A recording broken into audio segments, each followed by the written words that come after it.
Bonjour à tous et bienvenue dans cette nouvelle vidéo. Aujourd'hui, je vais vous expliquer ce qu'est un clicker, à quoi il sert, comment s'en servir.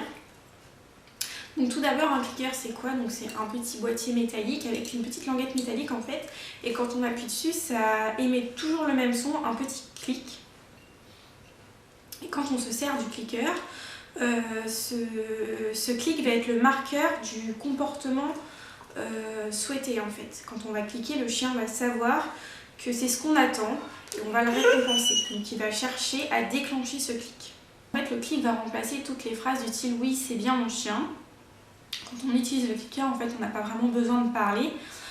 Tout ce que le chien a besoin de savoir, c'est qu'un clic égale le bon comportement et donc une friandise.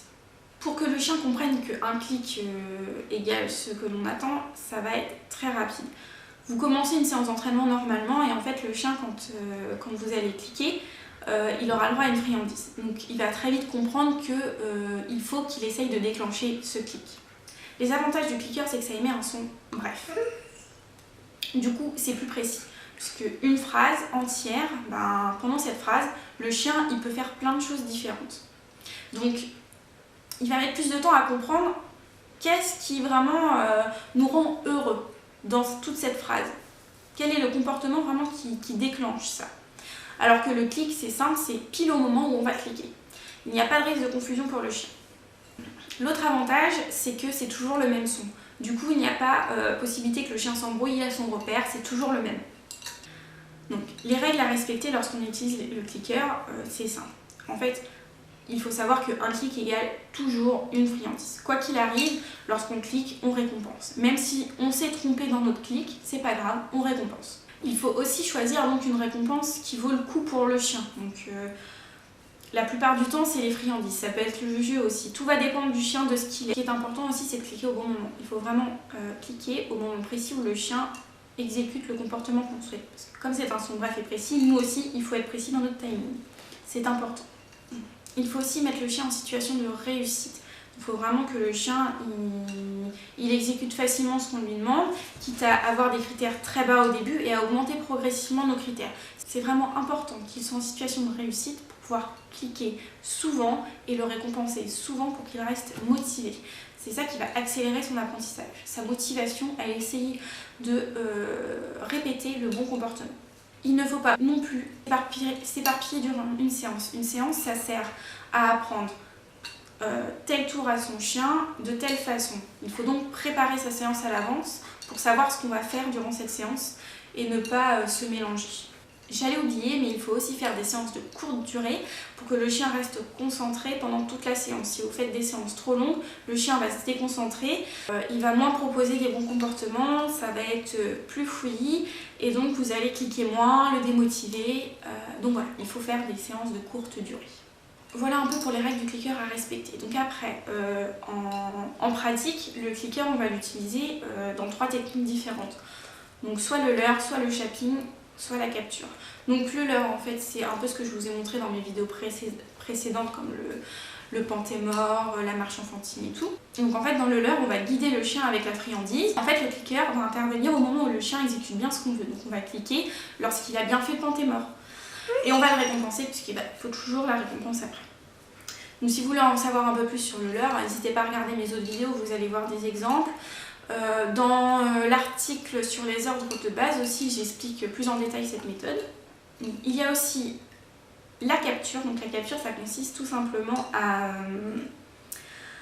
cliquer son chien lorsqu'il propose naturellement un comportement. Donc, par exemple, si votre chien a l'habitude de jouer en essayant de s'attraper la queue et que vous vouliez justement lui apprendre à attraper la queue sur ordre. Lorsqu'il joue à ce jeu-là, vous prenez votre clicker et vous le cliquez pour lui dire que ça, c'est un truc que j'aimerais qu'il fasse. À force de répéter tout ça, le chien il va comprendre que ça va être un comportement à proposer et vous allez pouvoir lui apprendre. Donc l'autre technique et la technique à privilégier le plus possible, c'est le chapping. Le chapping, c'est en fait un petit peu le jeu du chaud-froid. Quand le chien approche le comportement qu'on veut, donc il chauffe, on va cliquer. Par contre, lorsqu'il s'éloigne du comportement souhaité ou lorsqu'il propose quelque chose de totalement différent, bah cette fois-ci on ignore totalement. Pour le shaping, il faut fragmenter le mouvement que l'on souhaite apprendre à son chien. Donc par exemple, vous voulez apprendre à votre chien à mettre les 2 pattes sur une gym ball. Donc ça va être la vidéo que je vais vous montrer après comme exemple. Donc tout d'abord, vous allez le cliquer et le récompenser lorsqu'il va regarder cette gym ball. Donc il va vite comprendre que quand je la regarde, j'ai une friandise. Donc il va être attiré, il va vouloir s'approcher de cette gym ball.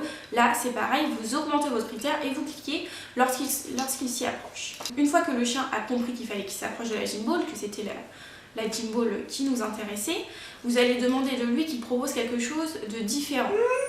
Donc il y a plusieurs possibilités. Il va toucher la gym ball avec le nez. Donc vous ignorez puisque c'est pas ce que vous voulez. Vous voulez qu'il monte sur la gym ball. Donc il essaye avec le nez, ça clique pas. Du coup il va essayer autre chose. Tout simplement toucher la gym ball avec sa patte. Là vous cliquez, vous récompensez. Ça émet un clic, du coup le chien il va répéter. Il va reposer sa patte, vous allez recliquer. Lorsque le chien aura bien compris ça et qu'il répétera plusieurs fois poser sa patte, qui posera sa patte rapidement après chaque récompense, vous allez pouvoir encore augmenter votre critère. Donc cette fois-ci, on veut qu'il monte un peu plus sur la gym ball ou qu'il pose son autre patte. Tout ça, ça va dépendre de où il touchait la gym ball avec. Donc au fur et à mesure comme ça, vous allez augmenter vos critères tout simplement. Et à la fin, le chien va réaliser le comportement que vous souhaitez vraiment qu'il fasse. Donc l'avantage de cette méthode, c'est que le chien est vraiment acteur de son apprentissage. Donc c'est vraiment un plus, il doit vraiment réfléchir sur ce qu'il doit faire, réfléchir à ce qui va l'amener à cliquer. Donc c'est vraiment quelque chose à privilégier.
Voilà, donc j'espère que cette vidéo vous aura plu, que vous aurez peut-être appris des nouvelles choses sur ce petit outil que vous allez peut-être essayer même d'utiliser.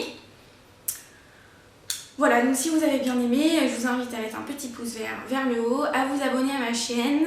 Vous pouvez aussi aller faire un tour sur notre page Facebook Le Jardin de Snow, sur notre Instagram et notre Twitter aussi. Voilà, à bientôt!